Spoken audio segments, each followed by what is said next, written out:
ವರ್ಷಗಳಿಂದ ಅತ್ಯುತ್ತಮ ಧಾರಾವಾಹಿಗಳನ್ನು ನೀಡ್ತಾ ಬಂದಿದೆ. ಹಾಗೆ ನಮ್ಮ ಈ ತಂಡಕ್ಕೆ ಜಯಲಲಿತಾ ಅನ್ನುವ ಒಂದು ಧಾರಾವಾಹಿಯನ್ನು ನಿರ್ಮಾಣ ಮಾಡುವ ಅವಕಾಶವನ್ನು ವಾಹಿನಿ ನೀಡಿದೆ.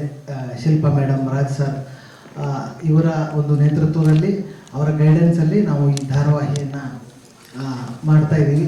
ಪ್ರಾಯಶಃ ಧಾರಾವಾಹಿಯ ಒಟ್ಟು ಒಂದು ಸ್ವರೂಪ ಹೇಗಿರಬಹುದು ಅನ್ನೋದನ್ನು ನೀವೀಗ ನೋಡಿದ್ದೀರಿ. ಒಂದು ತಂಡವಾಗಿ ನಾವೆಲ್ಲರೂ ಸೇರಿ ದರ್ಶಿತ್ ಅವರ ನೇತೃತ್ವದಲ್ಲಿ ಈ ಕೆಲಸ ಮಾಡ್ತಾ ಇದ್ದೀವಿ.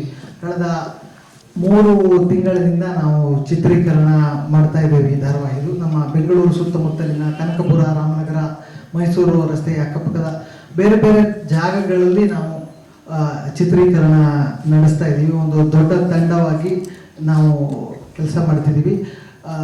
ಇದೆಲ್ಲರೂ ಹೇಳುವ ಕ್ಲೀಶೆ ಅಂತ ಅನಿಸಬಹುದು, ಬಟ್ ಈ ಧಾರಾವಾಹಿ ನಿಜವಾಗ್ಲೂ ಭಿನ್ನವಾಗಿದೆ. ಅಂದರೆ ನಿಮ್ಮದು ಕೂಡ ಅದನ್ನು ತೋರಿಸಿಕೊಳ್ಳದ ಒಬ್ಬ ನಾಯಕಿ, ಮತ್ತೊಬ್ಬ ಕಥಾನಾಯಕ ಮತ್ತು ಅವನ ಕುಟುಂಬ, ಇವೆರಡರ ಮಧ್ಯದ ಸಂಘರ್ಷದ ಕಥೆ.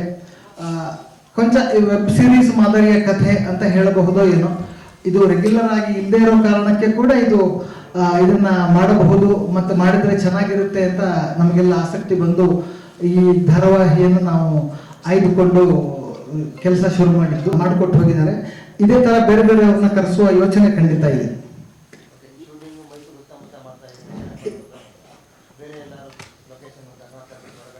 ಇಲ್ಲ, ಸದ್ಯಕ್ಕೆ ಆ ಥರದ ಯೋಚನೆ ಇಲ್ಲ. ಇದ್ರೆ ಅವಶ್ಯಕತೆ ಬಿದ್ದಲ್ಲಿ ಖಂಡಿತ ಮಾಡ್ತೀವಿ. ದೇಶ ಬಹಳ ಹಿಂದೆ ಶುರುವಾಗಿದೆ ಆ ಟ್ರೆಂಡ್. ಅಂದ್ರೆ ನಮ್ಮ ಕತೆ ಹಳ್ಳಿಯಲ್ಲಿ ನಡೆಯುವಂಥದ್ದು. ಅವಕಾಶ ಬಿದ್ದಲ್ಲಿ ಖಂಡಿತ ಮಾಡ್ತೀವಿ.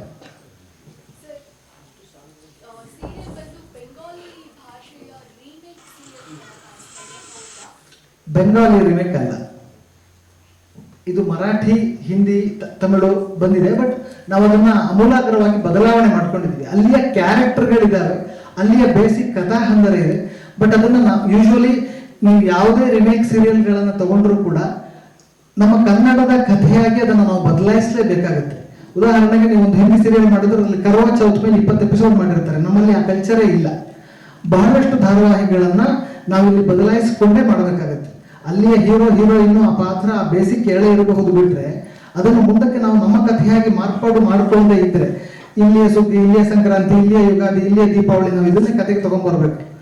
ರಿಮೇಕ್ ಸೀರಿಯಲ್ ಅಂತಂದ್ರೆ ಅಲ್ಲಿಂದ ಮಕ್ಕಿ ಕಾಪಿ ಮಾಡ್ತೀವಿ ಅಂತ ಒಂದು ತಪ್ಪು ಕಲ್ಪನೆ ಇದೆ. ಹಾಗೆ ಕನ್ನಡದಲ್ಲಿ ಯಾವುದೇ ಹಿಟ್ ಆಗಿರುವ ರಿಮೇಕ್ ಧಾರಾವಾಹಿಗಳು 100% ರಿಮೇಕ್ ಅಲ್ಲ. ನಾವು ಅದನ್ನು ಇಲ್ಲಿಗೆ ತಕ್ಕ ಹಾಗೆ ಬದಲಾಯಿಸಿಕೊಳ್ಳಲೇಬೇಕು. ಪ್ರತಿಯೊಬ್ಬರದು ಒಂದು ಶ್ರಮ ಇಲ್ಲಿ ಎದ್ದು ಕಾಣ್ತಾ ಇದೆ. ನಾನು ನೋಡಲಿಲ್ಲ ಇದನ್ನ ಹ್ಯಾಕ್ ಬಂದಿದೆ ಅಂತ. ಅಂದ್ರೆ ಒಬ್ಬ ದಕ್ಷ ನಿರ್ದೇಶಕ ಒಂದು ಸಿನಿಮಾ ಲೆವೆಲ್ಗೆ ಒಂದು ಸೀರಿಯಲ್ನ ಫಸ್ಟ್ ಈ ಶುರುವಾತಿ ಈ ರೀತಿ ಇರೋದನ್ನ ನಾನು ನಿಮಗೆ ವೈಯಕ್ತಿಕವಾದ ಧನ್ಯವಾದಗಳು ರಕ್ಷಿತ್ ಅವರೇ. ಸೊ ಹಾಗೆ ಕ್ಯಾಮ್ರಾಮನ್ಗಳು, ಮತ್ತೆ ಸಂಕಲನ, ಸಂಭಾಷಣೆ, ಪ್ರತಿಯೊಂದು ಒಂದು ಒಳ್ಳೆ ಪ್ಯಾಕೇಜ್ ಎಷ್ಟು ಚೆನ್ನಾಗಿದೆ ಅಂತಂದ್ರೆ, ನಾನು ಸುಮಾರು ಸುವರ್ಣದ ಜೊತೆಗೆ ನನ್ನ ಅವಿನಾಭಾವ ಸಂಬಂಧ. ಅಂದರೆ ಸುಮಾರು ನನ್ನ ಜರ್ನಿ ಶುರು ಆಗಿದ್ದು 2007 ಪ್ರಪ್ರಥಮ ದೈನಂದಿನ ಪೌರಾಣಿಕ ಧಾರಾವಾಹಿ, ಐತಿಹಾಸಿಕ ಧಾರಾವಾಹಿ ಅದನ್ನು ಪ್ರಾರಂಭ ಮಾಡಿದ್ದು, ನನಗೆ ಅವಕಾಶ ಮಾಡಿಕೊಟ್ಟಿದ್ದು ಇದೇ ಚಾನಲ್. ಅದಾದಮೇಲೆ ಅನೇಕ ಪಾತ್ರಗಳನ್ನು ನನಗೆ ಮಾಡೋದಕ್ಕೆ ಅವಕಾಶ ಮಾಡಿಕೊಟ್ಟಿದ್ದು ಇದೇ ಚಾನಲ್. ಅಂದರೆ ತುಂಬಾ ಕಷ್ಟದಲ್ಲಿ, ತುಂಬಾ ಒಳ್ಳೆ ಟೈಮಲ್ಲೂ ನನ್ನನ್ನು ಕೈ ಹಿಡಿದಂಥ ಚಾನಲ್.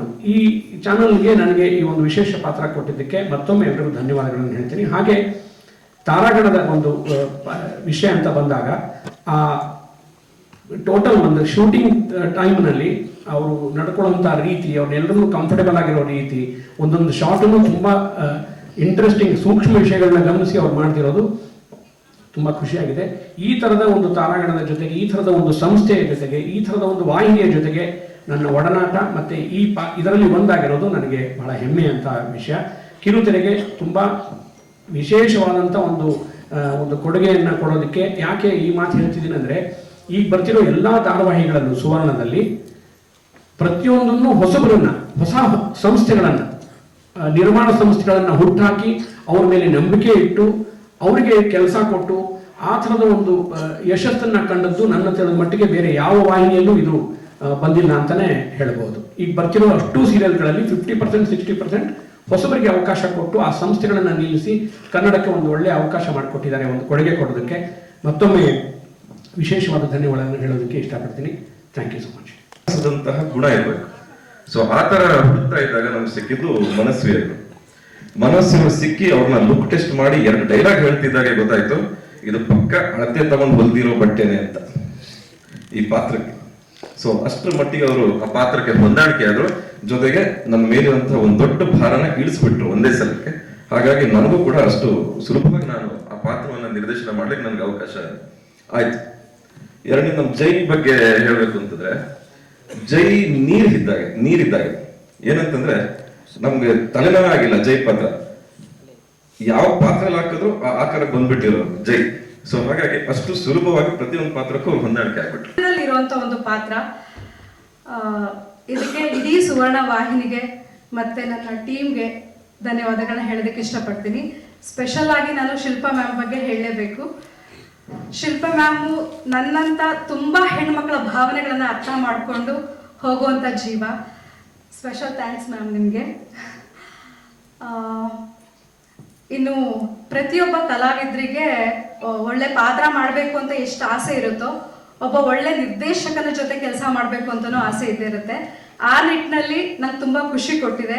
ತುಂಬ ಒಳ್ಳೆ ನಿರ್ದೇಶಕರು ಅವರು, ಮತ್ತೆ ಒಳ್ಳೆ ಟೀಮು. ಎಲ್ಲೂ ಕೂಡ ಯಾವತ್ತೂ ಕೂಡ ಒಂದು ಸಣ್ಣ ಬೇಜಾರಾಗದೇ ಇರೋ ಥರ, ಅಂದರೆ ಒಂದು 15 ಎಪಿಸೋಡ್ ನಾವು 12ರಿಂದ 15 ಎಪಿಸೋಡ್ ನಾವು ಶೂಟ್ ಮಾಡಿದ್ದೀವಿ. ಅಲ್ಲಿಂದ ಇಲ್ಲಿವರೆಗೂ ಯಾವುದೇ ರೀತಿಯ ಚಿಕ್ಕ ಒಂದು ಪ್ರಾಬ್ಲಮ್ ಕೂಡ ಆಗಿಲ್ಲ. ಪ್ರತಿಯೊಬ್ಬರೂ ಕೂಡ ಅಷ್ಟು ಸಪೋರ್ಟ್ ಮಾಡಿದ್ದಾರೆ. ಜನರಲಿ ನಾನು ಕೇಳ್ಕೊಳ್ಳೋದಿಷ್ಟೇ, ತುಂಬ ಒಳ್ಳೆ ಕಾನ್ಸೆಪ್ಟ್ ಇಟ್ಕೊಂಡು ಬಂದಿದ್ದೀವಿ, ಒಳ್ಳೊಳ್ಳೆ ಎಪಿಸೋಡ್ಗಳು ಬರುತ್ತೆ. ನಿಮ್ಮ ಒಂದು ಸಹಕಾರ ತುಂಬ ಮಹತ್ವ ನಮಗೆ. ಇದುವರೆಗೂ ಎಷ್ಟೊಂದು ಸಪೋರ್ಟ್ ಮಾಡ್ಕೊಂಡು ಬಂದಿದ್ದೀರಾ, ಮುಂದೆ ಕೂಡ ನಮ್ಮ ಜಯಲಲಿತಾ ಮೇಲೆ ನಿಮ್ಮ ಸಪೋರ್ಟ್ ಇರಲಿ ಅಂತ ಕೇಳ್ಕೊತೀನಿ. ನಿಮ್ಮಂತಹ ಬ್ರಾಹ್ಮಣರ ಸಾರಥ್ಯದಲ್ಲಿ